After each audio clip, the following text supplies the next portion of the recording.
Today on 2+U Nevada. It's a future that, I would say 10 years ago we could only dream of. The growing opportunities in aerospace. The University of Nevada College of Engineering School's aerospace program is taking off like a rocket. What is making this major so appealing? He credits us with saving his life, but obviously we were just the bed that he could stay in.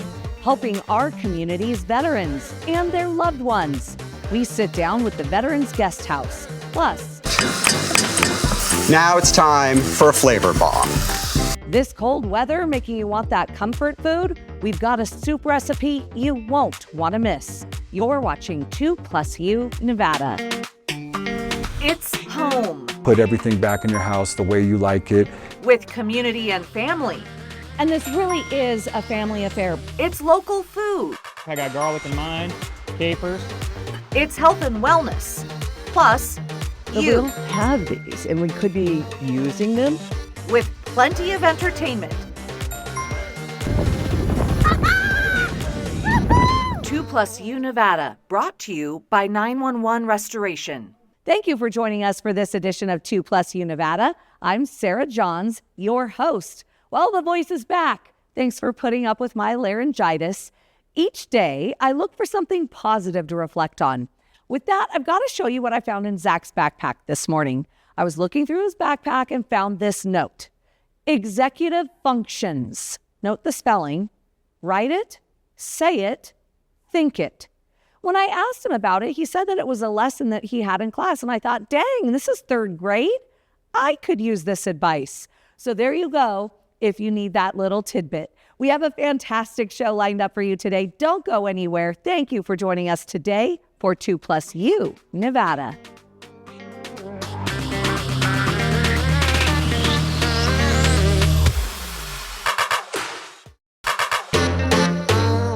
You are watching 2+U Nevada, and I am so excited to have Dr. Aditya Nair here with the College of Engineering, the brand new aerospace engineering program that you started here just in the fall of 2025. Absolutely. It is a very, very exciting time for us.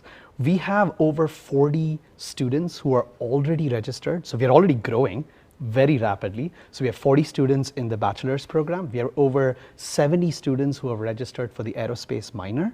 So we are showing some real impact in terms of enrollment. And we also had our very first PhD student who graduated in the aerospace program. So we're moving quickly. We started in fall 25. But you've only been a program really for a half a year. Yep, we are moving at the speed of knots, because I feel like technology in general is moving fast, and we have a real opportunity here in UNR, because I feel like we can build labs, we can build facilities that cater to the state of the art. We are hiring actively for the program. So as the program grows, like you said in numbers, we want faculty that grow with the program. And you're hiring more professors. Absolutely. So we already have 2 stellar professors who are joining the program, or they have joined the program. One have already started teaching, so that reduces a little bit of load on me. but it's really amazing. So we are actively recruiting people who are invested in student success, who are invested in student growth, and we want this program to be one of the most successful programs there is. And we want kind of the world to know UNR and Reno, because we're special. Absolutely. Well, of course, since I went to the University of Nevada, I think the school is special. But as an alumna, what you want is you want to see your college do better and do more and grow, because it adds prestige to the diploma that you have on the wall, right? Absolutely, absolutely. I feel like we totally believe in building the next generation leaders. And I mean, we want engineers who are really capable, really skilled, but we want leaders, because we want them to thrive and create the next generation technology that will help propel us into the future, really propel us. The last time we were here, I had the UNR Aerospace Club's president who already, they've been demonstrating that we can really build practical things on the ground, and we can launch rockets, to great heights, and not only learn these ideas, but translate those ideas to actual, projects and things that that will make a real impact. So let's talk about aerospace, Yeah. the industry as a whole. Yeah. First and foremost, it is growing in northern Absolutely. Nevada, but it's also growing nationally and internationally. And when you take a Absolutely. look at what the United States wants to do Absolutely. with this technology moving forward, I mean, you're going to be educating those people who Absolutely. are really involved Yep. in global aerospace. Absolutely. So already in Nevada, we've had about a 70% surge in jobs in aerospace and defense. This is becoming a very, very booming sector here. And partly because of the lot of the technology. We have automation, we have sustainable aviation, we have additive manufacturing, we have aerodynamics, the thing that I am passionate about. And there are so many new technologies and so many new opportunities, electric vehicles, hybrid vehicles, hydrogen vehicles. I mean, you name it. Like, we are going to have air taxis in the future.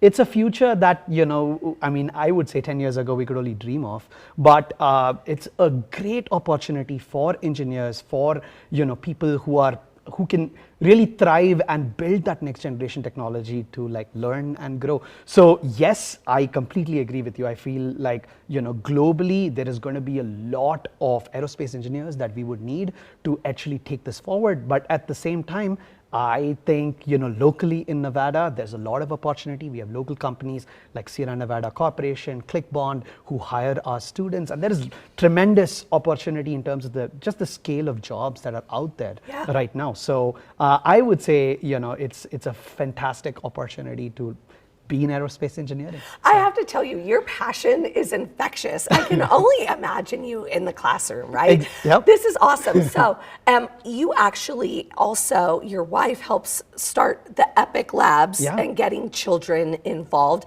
And Yeah. let's say that you have a high schooler interested, Yeah. just even thinking about Yeah. aerospace. What do you do?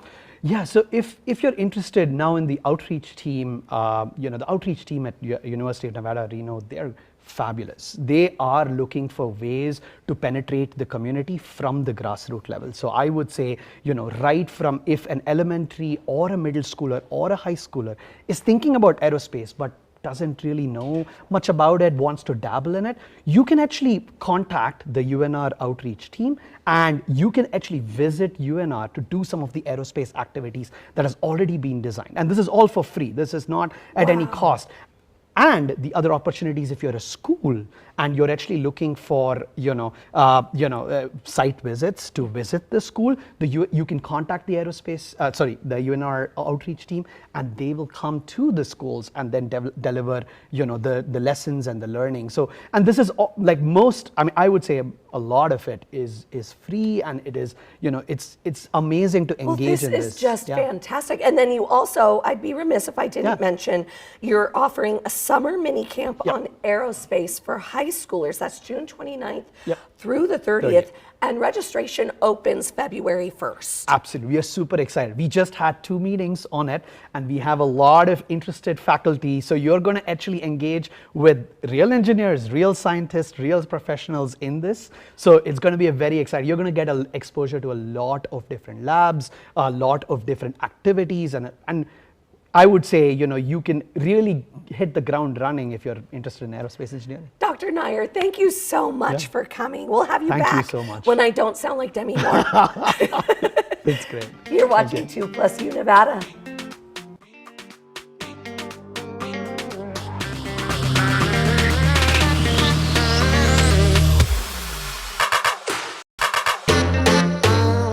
You are watching 2+U Nevada. Joining us this afternoon, Sylvia Frostley, the CEO of the Veterans Guest House.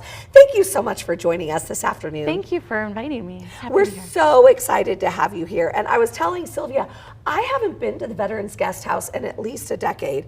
And you have done so much at the Veterans Guest House to help our vets. Please tell folks at home, first and foremost, what you do. So it's the community that does it. We're just the facilitator. But We provide free overnight lodging, transportation, meals, and personal care to veterans and their families that are coming to the area for medical care. That also includes our locals though, so we have veterans who can't get access, can't make their appointments because they don't have transportation. We help with that even locally, but we're most known for the rurals. That's amazing. Yeah, I remember I did a story many moons ago of this darling couple who lived out in the rurals. It was a 2-hour drive, and then you're spending all day in doctor's appointments, this, that, and the other, and then the hotel bills just to be able to stay. Like, it's amazing that you have this resource. Is it true that you also are a resource for the spouse of a veteran? Yes, so what we say is military affiliation and medical need, and we will find a way to say yes to you. So it's the spouse, it's really immediate family. So for instance, during COVID, we had a woman veteran whose son needed treatment, and they were able to stay with us so her son could get the care that he needed. You know, medical care is so expensive just to begin with, let alone have to come up with a couple $100s a night to stay at hotels. And sometimes you're there for long periods of time, you know, so this isn't just a one-night stay for some of these folks. Well, it's funny because when I think medical care, as a layperson, I think, oh, you're going to the doctor's appointment, an hour in and out. But what we often see are those that are here for cancer treatment, and they can be here for 9 to 12 weeks at a time. In fact, we have a veteran who stayed with us for a long time, and the way he came to us is he was actually diagnosed with cancer. And the treatment that he needed, he did the math, and he said, well, I can't afford to go back and forth because he'd be too sick, and he couldn't afford to stay here, and so he accepted the fact he was going to die. And then one of his physician called and said, wait, we know a place you can come stay with us. Fortunately, he ended up in remission, and he's been with us a long time, but Oh, I love that. he credits us with saving his life, but obviously we were just the bed that he could stay in. And we're happy to help any way that we can. What we're really proud of, though, as I said in the beginning, is it's our community that provides all of this to veterans. The community, we're 100% philanthropically funded. There's no government funding at all. And so we're able to do everything we do and help veterans in any way they need because the community sees that, sees to it that we can. You know, about a decade ago, you guys went through a big remodel and an expansion. Just of the Veterans Guest House, not your new facility that we'll talk about in a second, but just the Veterans Guest House. How many beds do you have? 33. That's fantastic. Now, I mentioned a new facility. You also have something else to talk about. Yes, so we opened the Cynthia Lake House, which is a home for hospice care. And so part of what we have discovered, because we're a little over 30 years old.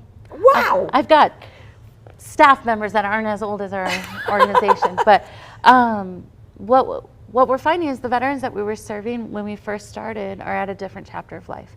And there's not a whole lot as far as access to hospice care in particular, because when you're not familiar with hospice, I think there's this presumption that they provide all the care that you need, and that's not true. As people are transitioning, they need 24-hour care. And so you either are putting a loved one in a facility or you're trying to make the ends meet, and it's expensive. It can be $10,000 a month just for that care, right? And what we found is it's not just the rurals that were suffering with getting that care, it's locally too. So we have a home that is 100% free of charge.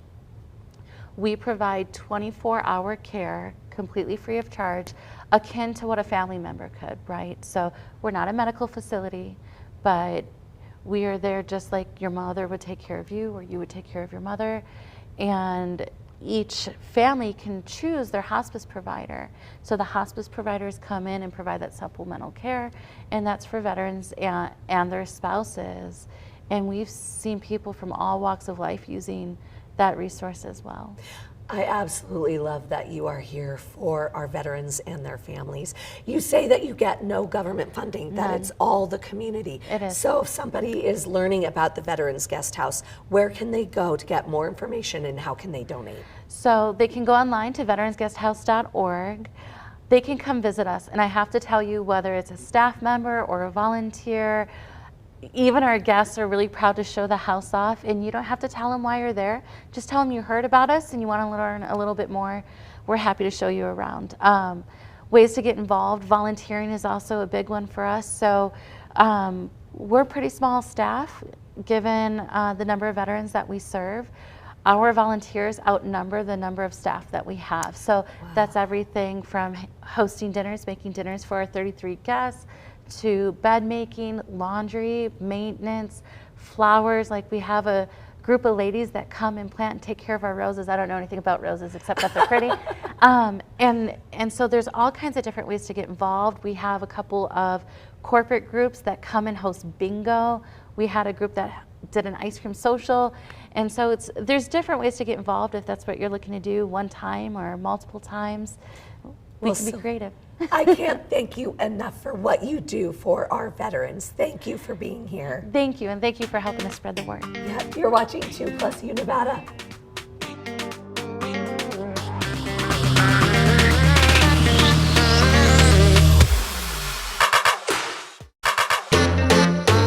You are watching 2+U Nevada, and I'm so excited to have Rebecca Cronin and Nancy Maldonado of PBS Reno joining us this afternoon. Ladies, thank you so much for being here. Thank you, Sarah. We're happy to be here. You know, I absolutely love PBS. You guys, if you watch the show at all, you know how much I love PBS. But Nancy, I just have to say thank you because you're the Vice President of Education. So much PBS does for our kids in Washoe County schools. And I just have to say thank you because my kids get so excited when PBS comes into the classroom. Thank you so much, Sarah. We love what we do. I'm a retiree from the local school district, but I also just love helping kids learn and making learning fun and helping teachers. And so what we're here to share today is our annual PBS Reno Writers Contest. We've been doing it for almost 20 years now. Really? A long time. I didn't realize a long it had time. been that long. And we get entries from across northern Nevada and some from northeastern California. We had 3,206 entries last year, and that's the largest yet. We are just so excited that kids love to write, and we love to read their writing. It's so creative. It really brings out their energy and their ideas, and it's just really fun. I can already tell how passionate you are about this. Like, it's so cool. But Becca, it's also got to be really cool at PBS when you're getting all of these kids' writings and you're going through and seeing what they write about. It's super, super nice, Sarah. So after our team goes through all the entries and selects the top 12 winners, 3 winners from each grade, we have the pleasure of having these kiddos and their families come into our studio at PBS Reno, and then we record spots with each and every child, and they get to read their story. They're so excited. We run them through how to use a teleprompter. They get excited seeing themselves on the screen, and at the end of the day, we publish a little spot of each child reading their story, and it's just a super nice way to celebrate their creativity. Our lovely sponsors who make the Writers Contest possible, and it's just a win-win for everybody involved. Okay, so this Writers Contest has been going on for decades, but let's get into the nitty-gritty. Who participates? How does a child Good question. enter? Good question. So this year, our presenting sponsor is the Rotary Club of Reno, and they're helping us get the word out to all kindergarten through 3rd grade age students. So they could be homeschool, they could be public school, they could be charter school, parochial. All of our materials are available on our website at pbsreno.org/writers contest. And they're available through teachers as well. So we try and distribute the materials as widespread as we can. And a lot of times we will contact teachers by email. Okay. And then, do you want to participate? And we'll send you the materials. Okay, so in that vein, because obviously as a parent, I'm like, oh, my kids should participate. So do you have to go through your school? Does the teacher have to implement their classroom? Good question. No, because if you're a homeschool student, you don't really have that same opportunity. So we do allow individual entries, which actually this was a winner from last year, and it was an individual. If they come from a school, we'll list their school name on their work. But that was a homeschool student who saw it and saw on the website where the materials were. Everything's there, and with all the directions on how to submit. So, and that's really important too, because that also goes into the follow directions. And is the child following directions, meeting the specifications? And so what are those? That's where a parent really comes in, or a teacher, to help. We do have guidelines. There's a minimum number of words and a maximum number of words. 5 pages, 5 illustrations, a title page. We want to make sure kids follow those requirements, and then from there it's their own creativity. But we have an overarching theme. This year it's special.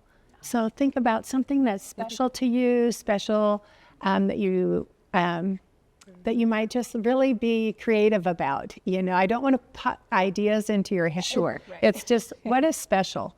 And so we do this overarching theme that really can draw out any story. Oh, yeah. I love that. And last year's theme was someday. Someday. So it's really cool to see that a child's interpretation of that word, of that theme, you're going to be getting a wide spectrum of entries. Exactly, yes. And so, Sarah, all kids that participate are considered winners by us, and we make sure we return the story after the contest is over. The ones who are selected that get to go in the studio also become a published author, and we'll do a hardbound book of their story. And I'm just going to briefly show. This was the little crab with a big heart, and I believe this was kindergarten. And this was from an online school. And you can see the title page. We include the children's artwork, their own handwriting, and then we transcribe it on the other side. So that answers another question. It doesn't have to be typed. It can be handwritten. It can be typed, but it doesn't need to be. And I use a lot of my friends from who were teachers who can read children's handwriting. We don't even ask for perfect handwriting or perfect spelling. Cute. We want your creativity. Yeah. So we're running out of time. Quickly, just let us know how you choose. It would be so hard to judge It's these very days. hard. That's why we do multiple judges, because I would not want to be the final person that says, oh, that's first place or that's second place, because they're all winners. Yeah. But it's really the stories that speak to us. So when you hear the child's voice coming through their writing, that's really what we listen for.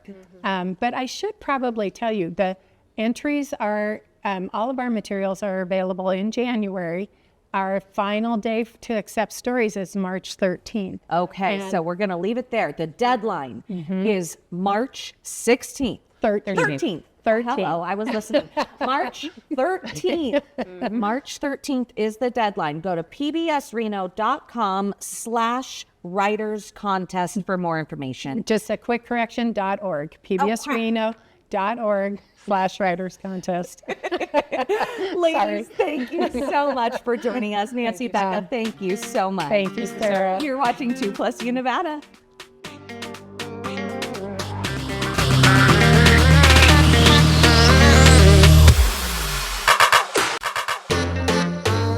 You are watching 2+ Nevada, and this afternoon I am so excited to have an amazing mom and professional in our studios, Dr. Angelique Tay, a neurosurgeon with Sierra Neurosurgery Group. Thank you so much for being here, Dr. Tay. Thank you for having me. So you just moved here a few months ago. Yes. Yeah, we took a trip after my training, went to Amsterdam, and then we came here. Well, this is certainly a close second to Amsterdam, right? Yes, it's wonderful here. I love it, actually.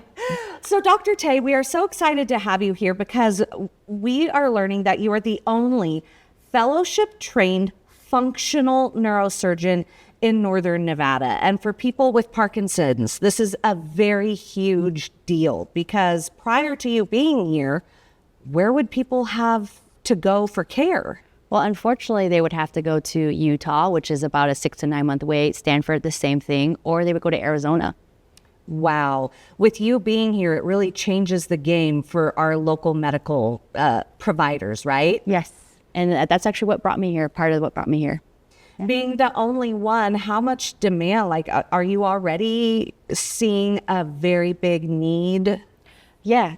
So right now we're working on getting information out to the local neurologists and the primary care physicians to make sure that they know that I'm here. And I'm already scheduling people for surgery. We're starting late October. So with you scheduling surgeries already, you treat, and I'm going to run through your list, spinal pain, movement disorders, Parkinson's disease, spinal CSF leaks, epilepsy, and chronic pain syndrome. So that's a pretty big breadth of your practice, and obviously very specialized. Please go into that. Okay, so part of the reason why I chose neurosurgery as well was that in the beginning, for the trauma patients, you would see people who are almost, about to pass away, and then you do surgery, and then they do a lot better. So that's the hook. And then the sinker was really just the functional part, the movement disorders, helping patients get their quality of life back, people who couldn't eat, who couldn't go out into the restaurant, tremoring, and then it all went away. And that functional word, that's a key word that you just taught me about. So fellowship trained functional neurosurgeon, explain the difference in a patient before and after surgery and what that surgery is. So for the Parkinson's patient, they often have a tremor that is uncontrolled. They can't even eat. They can't even write. They're embarrassed to go out to the restaurant. And after surgery, the tremor is controlled, and then they're able to go and enjoy themselves again. And it really gives them back their mobility. It gives them back their independence because you don't need somebody feeding you or giving you water, right? Right. Simple things that we take for granted. Yeah. Simple things that we take for granted. You know what I also find fascinating is, and this is off camera, I found out that you are an amazing mom of 3 kids, 3 and younger. Yeah. And you do this. So let's talk about the mom struggle of juggle really quick for moms at home, watching this show, seeing a brilliant woman like yourself and also raising 3 kids. There's got to be a lot of juggling there. Yeah, but I'm not doing it alone. We have family here that's helping. My husband's very supportive, also has his own job, but we tag team, and even my partners at Sierra Neurosurgery are very helpful, and whenever I need help, they're also there. That's so nice. Yeah. That is so nice to hear. And having that community surrounding you, it's so good for your children to see a brilliant mom working and saving lives. That's so important. So you're accepting new patients. How far out are you booking? I'm actually pretty open right now, so we can get you in pretty fast within like a week or 2 right now. Are you kidding me? Yeah. Oh my gosh, in the medical world, you never hear that. Sorry for anyone else in the medical world, but you never hear that. That's what I came here to be here for people who need me. Well, Dr. Tay, tell me about Sierra Neurosurgery Group. It sounds like you have a great support system as a parent, but also as a surgeon. What was it about this company, this group, that really made you want to move here? They always put the patients first. It's not like, let's do surgery all the time. It's what does this patient actually need? Always try conservative measures first. And then only if they need surgery do we offer it. That was one. But 2 is that what people don't realize is that we're all very collaborative. So if we see a patient and we're kind of wondering we should do option 1 or 2, well, we'll talk to each other. So you're getting second, third, fourth opinions without you even knowing. That's really important. Yeah. Well, thank you so much for joining us this afternoon, Dr. Tay. We look forward to seeing you again, and welcome to you and your family for moving here to Reno, and it's right after Amsterdam. Yeah. Thank you for having me. You're watching 2+U Nevada.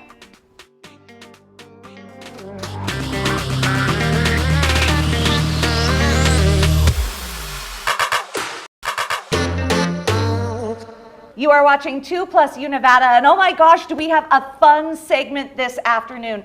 Joining us, we have Lina Turan with Sierra Arts Foundation, and we have Ken Foster, the CEO at Parlay 6, and we are talking about the 30th annual Brew, HaHa.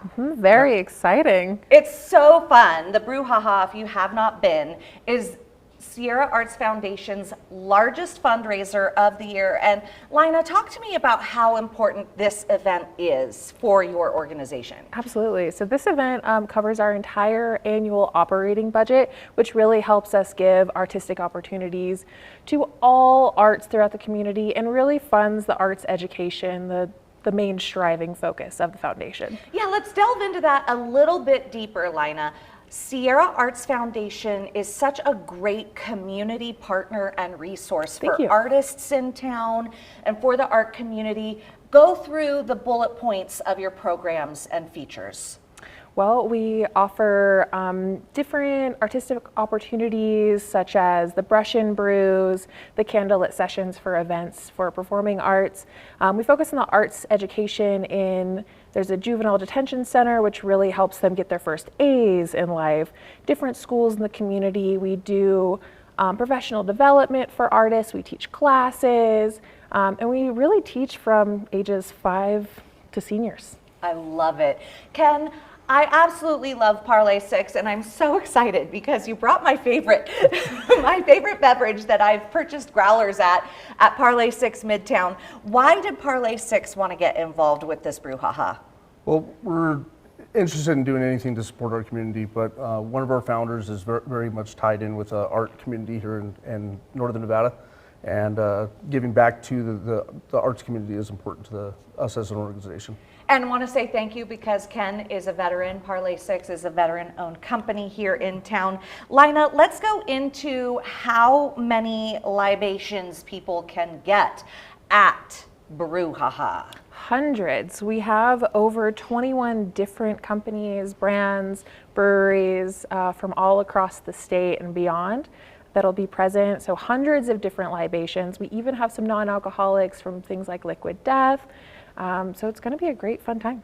All right, Ken, I heard that you might open this, and so we can have a little taste. Let's give it a go. Let's give it a go. But do people, when they go to your Parlay 6 booth, are they getting like a flight, or do they order one particular beer? How does that work? So they'll be able to get 3 to 4 different beers from us. And then also we are in partnership with Battleborn Beer. So we've been producing Battleborn Beer for about the last year and a half. Making it a classic American lager, true to the state of Nevada. So we'll have four brews, including P6 IPA, along with Battleborn. Please.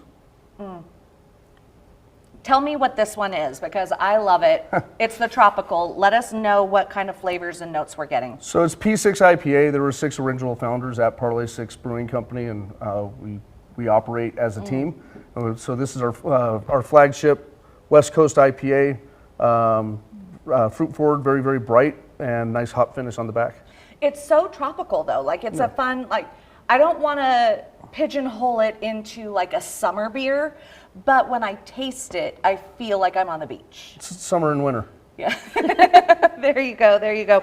Okay, so Lina, where can people get tickets? How do they get tickets, and how much are tickets? Well, they have a really great special going on at Costco. We have at the Sparks and the Reno locations, so that's a really great deal. You'll get an early entry for a discount. Other places are the Nugget website, or you can go in person to the Sierra Arts Foundation Gallery on Riverside on South Virginia Street. We have the $75 general admission the day of, if you get it the day of, but $65 for now, and then the other one is for the VIP is $85. And you know, another really exciting thing that you have going at the 30th birthday is you said that there's going to be like a painting competition. Absolutely, yeah. We have Brush and Brews, which debuted at Parlay 6, very excitingly. Yeah. So it's a live art painting competition. We have a lot of the different competitors from previous iterations, and we're very excited to debut the championship. So is this like a speed painting kind of thing? Like, how does that work? 20 minutes, 3 rounds, 12 artists. We might have a 13th bonus artist. We're very excited, yeah. And then will their artwork be auctioned off at the event, or is it just that people get to see the process in action? Both. You get to see the process, which is super fun, but you will be able to take pieces home for sale. That's fantastic. Anything that I didn't ask or highlight about this amazing event? Well, I'm really excited to have Cruise Control as the headlining band featuring Whitney Meyer. Whitney Meyer, of course, we know her in town, very famous singer. We've seen her on national TV, so excited to have her. That's great. And the band again? Cruise Control. Cruise Control. You guys, Lena, Ken, thank you so much for joining us. Thank you for having us. And again, Battleborn Beer. That you now are in charge of Battleborn Beer. Go into that process. So no, we're not in charge of Battleborn Beer. They still have the same ownership team. But Jeff Pickett, and we've partnered up with Battleborn. We brew the beer for Battleborn and for some of the distributed brands of Parlay 6 at his facility, and it's just been a great Northern Nevada partnership. Thank you guys so much for joining us this afternoon. Really appreciate you being here. Yeah, thanks for having us. Thank you very much. You're watching 2+U Nevada.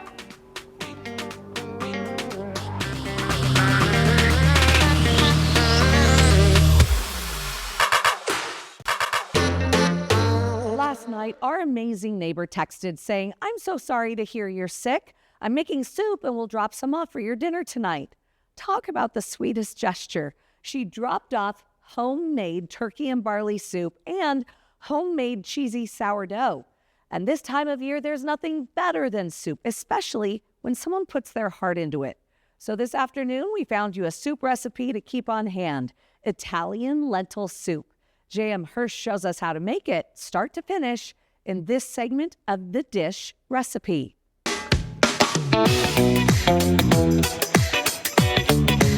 Good morning, I'm J.M. Hirsch, editorial director of Milk Street and co-author of our new book, Backroads Italy. Today, we're going to make Umbrian lentil soup. The ingredients you need for the dish are onion, celery, carrots, garlic, tomato paste, Castelluccio lentils, rosemary, and red pepper flakes. We're going to start by making a sofrito. Now that's just a fancy way of saying that we're going to saute some vegetables. And so we're just going to peel our onion and give it a nice small dice. We're also going to take a couple pieces of celery and just do a nice 1/4-inch chop. And a couple of carrots, same thing. Now we're ready to cook our sofrito. So over medium-high heat, we're going to warm up about 3 tablespoons of extra virgin olive oil. Always extra virgin, this is Italy after all. And we're gonna add our veggie. We're not trying to brown these or caramelize them. We're just trying to coax the sweetness out of them. So we're only gonna cook them over medium-high for about 5 minutes. All right, now this is Italian cooking, so we have to have garlic, right? Instead of chopping the garlic, we grate it. So we actually get better garlic flavor. And that's because when we chop, we actually break up fewer of the cells in the garlic clove than when we grate it. And the more cells you break, the more flavor you get. Now it's time for a flavor bomb. Tomato paste. We're not just adding tomato paste like you might to other sauce or stew.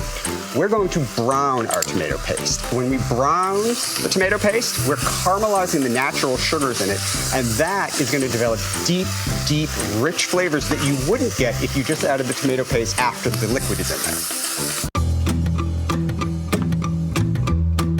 there. So now, we're going to release all that flavor into what's going to become our soup by adding water and deglazing the pot. We're going to let this come up to a simmer, and we're going to add our lentils. Now these are Castelluccio lentils, and they are from Umbria, where this soup is from. If you have trouble finding them, French lentils de pois, which are green, not brown, but they cook up in a similar way and have a very similar flavor, so those are a great substitute. So we're just going to add our lentils and stir those in. And we're gonna add, say, 1/4 to 1/2 teaspoon of red pepper flakes. These red pepper flakes aren't about the heat. It's about adding brightness to the soup. All right, so while our lentils come up to simmer, we're gonna add the other essential Italian ingredient, fresh rosemary. We're going to mince up roughly a tablespoon of fresh rosemary, throw that in. We're gonna cover it and let it cook for about 40 minutes. All right, so after about 40 minutes, your lentils should be just beginning to turn tender. And now we're gonna let it go for another 8 to 10 minutes, but this time we're gonna let it cook uncovered. We want the water to reduce a bit so that our finished soup is a little bit thicker. We're ready to finish it off. The first thing you gotta do is put on a fresh drizzle of olive oil. And you can't not put Parmesan cheese, freshly grated, always.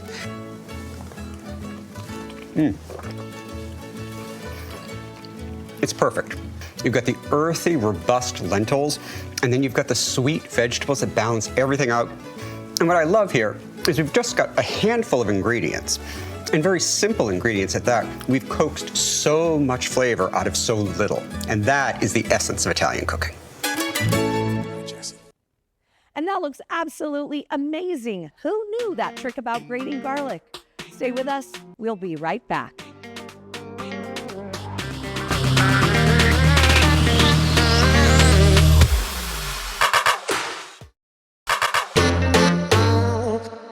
Are you a business or nonprofit and want to be featured on 2+ U Nevada? Have a Mom to Mom Monday, a Tried It Tuesday, or even a cute pic you just want to show us? The whole point of 2+ U Nevada is the plus you. You can send us your content by visiting our website. Head to 2news.com and click on 2+ U Nevada, or you can email us at 2plusUnevada@ktvn.com. That's it for this edition of 2+ U Nevada. Thank you for inviting us into your home this afternoon. We look forward to joining you every weekday at 3 for 2+ U Nevada. 2 News Nevada at 4 starts now.